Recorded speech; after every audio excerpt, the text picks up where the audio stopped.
Hey everybody, Jen Rice. I just wanted to pop in here tonight and talk a little bit about, are you 3 feet from gold? I was recently given a book by a mentor of mine and friend, and I was diving into the first several pages, and there was already an amazing lesson in it. And it was about this gentleman that he was an uncle of R.U. Darby, and this was back in the gold fever times, right? Where everyone had gold fever. They were literally picking up, going west, throwing their stake in the ground and seeing what they could do with gold, right? Trying to mine for it, trying to find riches. So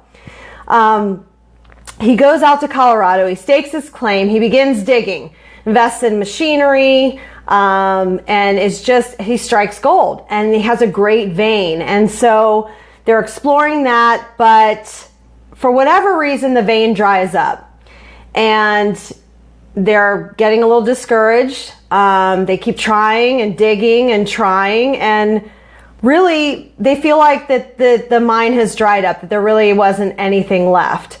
And so they went to, there's evidently these gentlemen back then that were called like junk men, and they would buy all the machinery and equipment that people had bought that had come out west, and they would go ahead and, use it or resell it or what have you.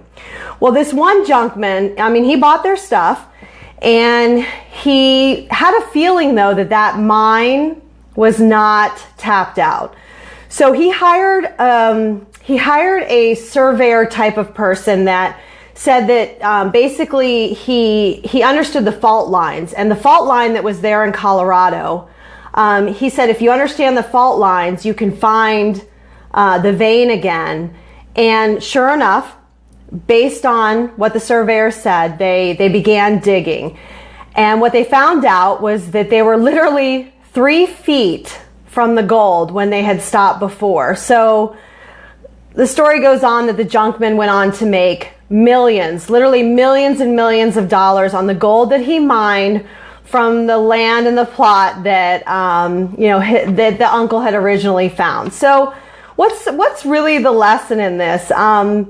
It's that a lot of the times that we quit, we are like right there. We quit because we think it's over, there's nothing more I can do, I've run this 1,000 ways to Sunday, I cannot make this work, right?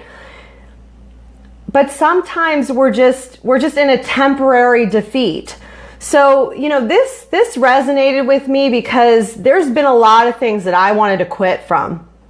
And I don't know, maybe you guys feel the same way. I'm sure you feel the same way. There's probably been things you wanted to just tap out, right?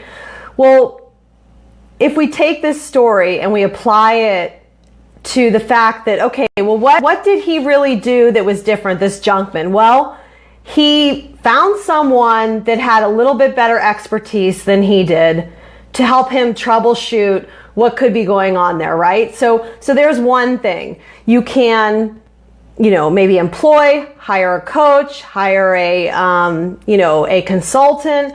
You can do all these things to help address your problem, right? So I think that's an important lesson. And then also, the easiest thing we can do when something is difficult is to quit. It is so easy to just quit, right? And that's honestly, sadly, what most people do. And I'm not going to sit here and say I've never quit anything. I think my mom might be watching, and she'll be like, I know you quit intramural soccer. I know you quit this. I know you quit that. So, but I think going forward, it's really important for us to keep pushing forward despite all the obstacles. And sometimes you have to employ counsel of some type, right? Whether it's a good friend, a family member, someone you can lean on, maybe even an outside source, but someone that can help you push towards what it is that you're really trying to accomplish before you kind of throw in the towel, right?